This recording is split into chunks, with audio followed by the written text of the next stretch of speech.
Oh, I wanted a bush light for this video. That is sad. Alrighty then, let's switch up. Bria, stop staring at me. I'm trying to film. I'm gonna need you to go back in there with Steve. You're gonna go watch a wheel turn around in circles 20 times, okay? You're not gonna come out here ever again. Don't talk to me or my son ever again. The wheel makes half turns. Oh, half turns. Get your 40-year-old looking ass in that room, so help me God. America, freedom, horsepower, Chrysler, Dodge, Neon. What? What is going on, boys and girls? It's Alex from Fitment Industries, and in this episode of So You Want, we're taking it back to an improper domestic on this 4th of July special.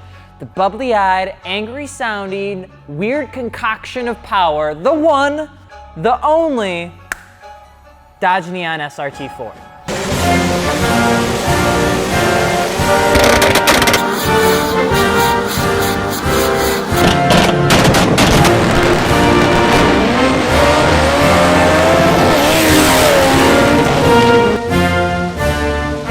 Don't forget to subscribe and hit the bell button so we can make more videos like this, and let's get into this patriotic episode, which probably is leaving a lot of you just a wee bit confused. So if you are confused, I know, the SRT-4, patriotic. Where's the Camaro episode? What about the Corvette? Maybe the old Chevys and the old Fords need a little bit of love. Well, boys, when you're ready for a 20-minute episode for those models, you just let us know in the comment section, because it seems like domestic cars are running like 27 generations over 50 years, and that is just that's too much. It's too much knowledge for one day. It's just too much. The Dodge Neon SRT-4 is a front-wheel drive sport compact vehicle made between the lovely years of 2003 to 2005. So not just the Neon, but the SRT-4.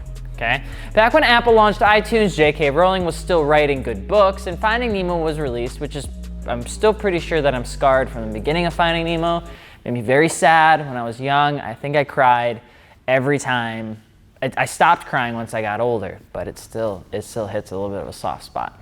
In the foggy night, a man by the name of Tom Gale wanted to create a performance tuner for the younger folk. Something about his Dodge Viper not really being an 18-year-old's most available choice kind of coming out of the gate. And in all honesty, he was just like, I want to do something fun and young and hip and nimble and different, and I want to compete with those tuner boys across the way. And so he did, and he didn't wait. He pulled together as much talent as he possibly could. In a few short months, which was actually 4 months, he was able to introduce a prototype performance vehicle based on the existing Dodge Neon platform. Because Dodge don't wait for no one. If you know anything about Dodge, they're their own breed of things. You know, the Hellcat, the Trailhawk, Demon. They have this like red eye now or something like that, pink eye maybe, I don't know. There's some new trim model, and that one's insane too. It's just like what Dodge does. So overall, it was a success until it wasn't, because even with the 2,000 miles of drive time and a viable production car, the executive committee was like, nah, bud. So Gale and the team went back at it, fixing every major issue presented to them, and then came back because they just didn't want to give up. And in fact, they had like a year and a half to pretty much come up with a fully production car of the SRT variant. He was like, well, how about now, buds, And they said, well, sure there, guy. Now that you did the thing, we can definitely take her around the track. From 2001 to 2003, the team would work towards turning the SRT-4 from just an idea to a fully fledged vehicle that could be actually produced. They stole parts from the PT Cruiser, a transmission from the European turbo diesel minivans, and an odometer gauge from AutoZone, and tires from Michelin to come up with this thing, this not neon. In all technical aspects, the SRT-4 was quite a monster. It came out banging in the market and was the second fastest stock production car in the Chrysler Dodge lineup, second to the good old Snake. To put the icing on the cake, Dodge managed to keep almost 85% of the car made in the US, which just propelled the car forward in the US market. Pretty much, they had all the cheat codes, and they were just gunning towards the JDM brand as much as humanly possible, because the Dodge Neon SRT-4 was going to take on the import tuning culture in the early 2000s, which was quite large. Once it launched, it saw nearly 10 times the anticipated sales and only died to make way for the Dodge Caliber SRT-4, which, if I'm gonna be honest, I probably would have preferred just a few more years of the good old Dodge Neon, because it was only there for a couple years. The SRT-4 came in full swing for the aftermarket community, because it was a modifiable domestic that had a turbo. What the hell is this? This was before the days of the Focus SD and more achievable than the Type Rs, and it could hang out with the cool kids in the V8 category for the most part. The unfortunate thing was, for a lot of people, it was still a neon. Like, it was a weird guy. Even though automotive enthusiasts were initially floored, everyone really wanted one and they were quite literally all the rage. Over a couple of years, it died off just as fast as the initial great reception was kind of coming behind the brand. It did a weird thing where after a few years, people began to turn on the vehicle, and now the SRT-4 isn't touted as much as it probably could be or should be. So you want a neon SRT-4. Well, grab a Busch Light and sit down as we chit-chat about the stepbrother of a domestic tuner. The SRT-4 is known for about 3 things. Exhaust note, its neon-esque styling, and its modification capabilities. Now, starting off, the exhaust note is just dreamy, just angelic, beautiful. I'm not entirely sure why or how Skittles sound the way that they do, but it's definitely probably one of the strongest selling points of the car. It just consistently sounds pissed off and or angry.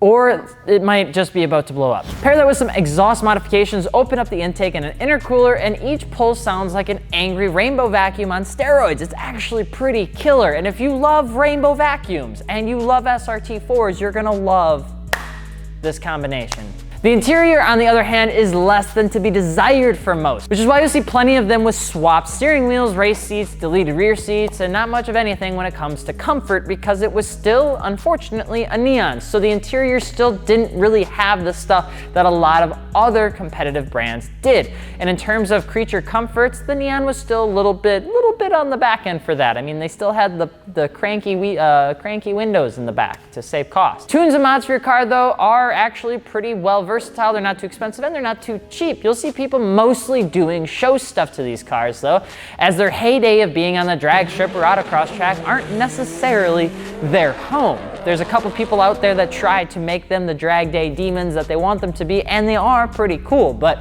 unfortunately they're just not too common. Angry headlight covers and everything from NKs to Works will pretty much litter on all of these cars. Throw on an intercooler, bigger turbo, and wider tires, and you'll be smiling ear to ear when the front end starts to do a little bit of torque steer.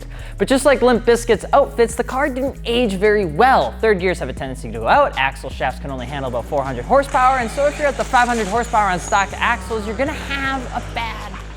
The car was prone to rusting quite a bit, and the whole thing would just kind of feel like it'd shake apart the moment you actually gave it just a little bit more power than anything that was stock.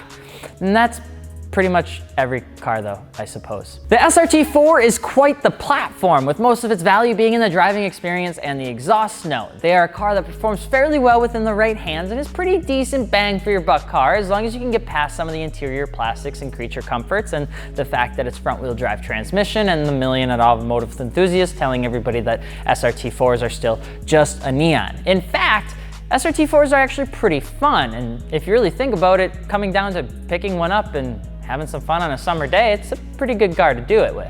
So you want an SRT-4? Well, you're gonna have a pretty good time. All your neighbors are also going to probably hate you. You're gonna wanna get all the aftermarket modifications for the interior of your car done first, then you're gonna wanna go into the wheels, tires, suspension at fitmentindustries.com because it's your boys.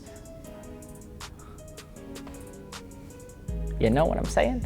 Thanks for watching, and don't forget to subscribe. Drop a comment on what brand you'd like to see us talk about next. I'm Alex from Fitment Industries, and if you haven't subscribed, just please. I say it like every time. It is our livelihood. We will see you later. Peace.